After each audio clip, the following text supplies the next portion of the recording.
Press Lakri Rachano Itagachari. What's it? Press and friends, some of the Pasiki Madamsi. India, the Pan Giba, Pradhan Singh, Yumnam, elected Prime Minister Moina, Paitaki Sanga, Pandiva, Bharat ke Pradhan Mantri, Narendra Modi, Zina Sahi Taranitoi, Hindoroppa, Amadi, the longest elected Prime Minister of Iva, Mahana, with his Tiesida,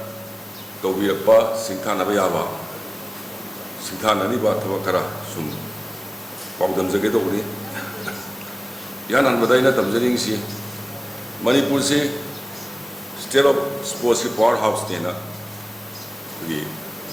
Lonely, highly Basibu, sports ki half sports ki war sports industry. Nena low river Manipur state the Sigi Sanaroi Singi Mana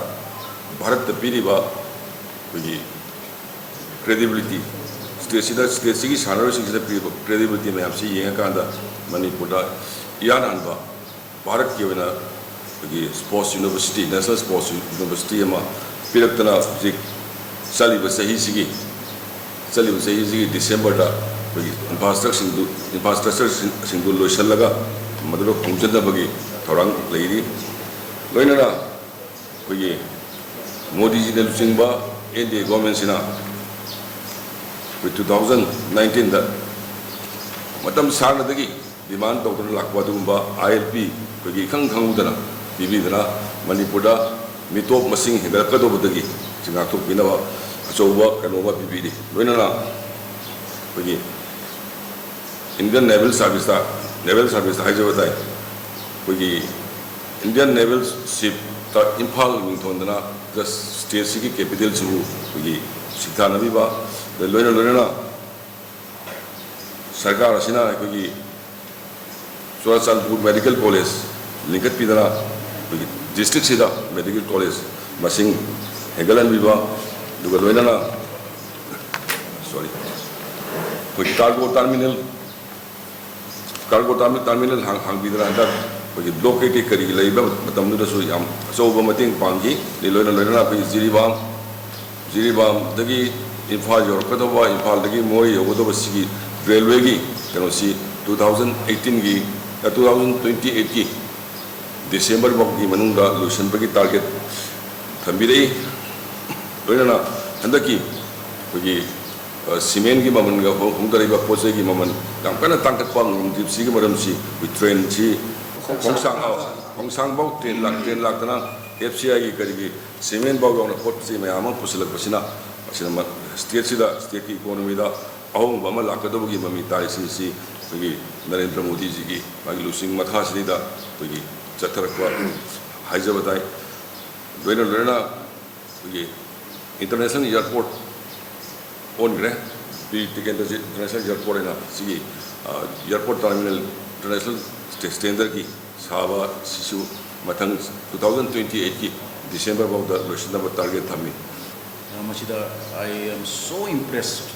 and encouraged to see the progress of our country under the leadership of our Honorable Prime Minister. And all the NDA partners were also participated. And then everyone praised our Honorable Prime Minister as a very, very tallest leader of the country, very great leader of the world. Masida, ako'y NDA partnership ni mayam yawe. And then I was so impressed that the opening remark was given to Chandrababu Naidu, the Honorable Chief Minister of Andhra Pradesh, and the second speech was given to Mr. Rio, the Chief Minister of Nagaland, as a partner of NDA, and I appreciate him. He has covered the whole Northeast, because some of the Northeast states, BJP ruled state, were not given opportunity to speak. Only the NDA partners were given to speak. So he spoke on behalf of all the Northeast states, and he has covered so much about our Manipur state also. It was a privilege for us. And I have really participated and then encouraged to see the progress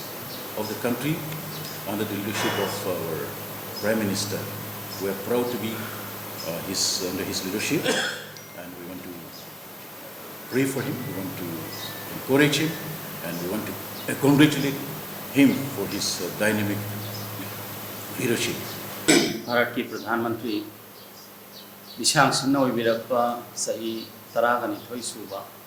असिदा Bharat सिदा पोरोबिबा अवोनबा कया अमसुंग remarkable ओइबा महाकी performance सिंग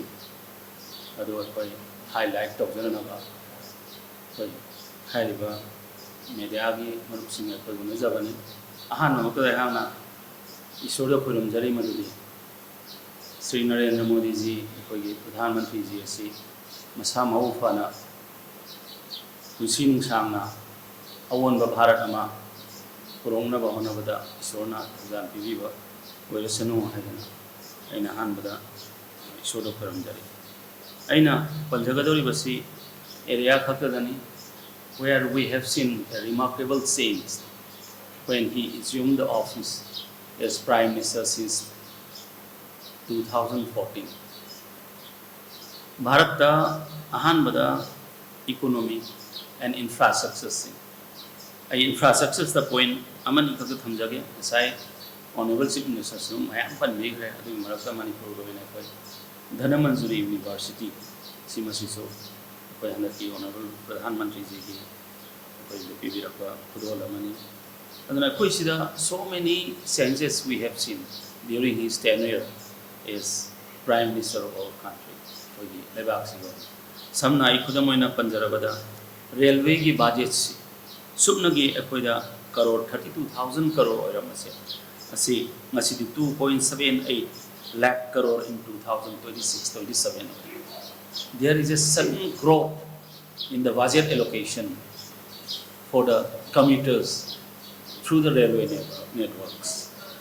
Adu Mathakta railway की electrification, कोई pollution की नसाई topic रहे honorable minister forest, honorable deputy minister नसो world की Laiba changes में हमसिदा climate change environment अब होंगे लाइबा पन मुझसे इंडिया ना अच्छा उबा दायित्व में लोग गलोइना ना 20% का 2014 दा electrification railways engine तोलंबा से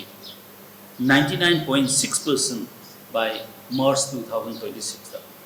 Adu taragadi koi 100% electrification tawada usi 0.6% khakta koi ngai re. Is it not a great change, a tremendous change in the railway upliftment? Mathangda India da ahan boina bullet train introduced over again because we are going to contest, we are going to challenge the other developed countries. Like other developed countries has got advanced technology, we are also trying our best to have advanced technology in the railway network, railway system. Mathangda national highway sidi mayam hena su biram lagani. Achina ngasidi akoi sida world largest road network country mai koi India se hoye. This is because of his effort, because of his determination to make India grow. Koi government si lak pada honorable Prime Minister na ai samuk si ai mayam da ya han da ai koi government si lak pada ai koi lamdam si da mi na tong da ba thok kha tong nung gi pot ma he ai koi gi department sing da center da gi pressure lak pada to das ai koi gi ai na sum ai kuda moi na mayam da koi mamang thakta koi state laiba koi Manipur kuda moi na koi ai ngarang na han se ai anawani ko bo dai chacharu ni ai koi state government gi adu center gi koi gi Mount Manipur si koi lamdam du mafam du koi koi gi Manipur gi yam na sibo wari mayam hen khangbi mafam du dai koi buju saba ya gi aya koi gi museum state si gi mari leina ba koi historical loy ba koi Manipur gi lei pai koi Shri ji koi mafam du mi kum khuri mo loi khang mafam di yamna sensitive yamna value level mafam mayam su yen khangbi value level mafam du gamen India ki miyang ma khada koi level mafam 300 square meters pira bi se koi India da koi sigumba yamna maru oiba historical oiba port sing ji lemna manghandana ningsing gi tungi future gi generation da koi level prime minister Narendra Modi ji miyang khada koi sigumba sing si thijal la pasi amna koi da nungsi ba ha ta yamna koi yam chautok saning ai ne du koi na project su koi state sida ai tourism sector da haijage koi state si koi tasengna ai koi lamsi India ji tourism sector da yamna hana laramba international yi tourist sing ji la ko matam da hana da gi hojik se ten chahi tama tara se koi India da automatic henkal ai koi India ji automatic tourist sector ji mapung koi makta tourism ji koi yang sai koi gi honorable minister ju highway ki bai koi gi civil aviation ba khada India ki mapung koi mak airport si marang kai na thok ba aduna tourism ju matam chana mapum anytime la ko ngam ku dum sa ju phau aduwa koi gi Manipur sta ju koi gi tourist si mapum chana koi mapum chana loina sangkot sa ba gi koi project scheme jing ji lai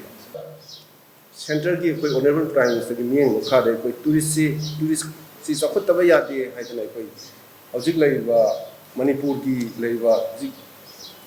tourism jana bana koi Manipur ki lai ba building yin nang de koi nature ki go phom ki mo ta koi chala ga tourism ji visit tong bai wakhal ma loin international tourism ji loin pa bai wakhal mo se le aduna koi su koi gi state se ji maru hoina koi na he koi gi Dr. Kamal gi yam history ke loi ba yam na thajo ma gi koi gi haibok jing ji center na ma si changkot sa ko gi aya ba ji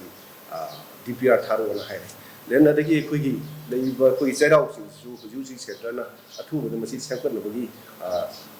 DPR tharo na ngarang na si ministry da gi la na koi gi sigumba sakhot pa sing si mafam khuding da koi gi sigumba development ji da go do da koi gi state se lai lo koi thoning do thodu si ma si yar gi thopi da no mayang pham da ya pi to ji da sigumba mayam ma si sangkot sa ko mayam si la ga koi gi Manipur ki state sigi economy ji automatic sakhot ka dul suki mati ge koi honorable prime minister gi miyang ma kha da koi hiram khudi makta sotha da lo gi yam kanna miyang e koni madu adu ko mo te honorable prime minister ko thang ko lo se gi thang ko ba phan chi tham ja ga mayam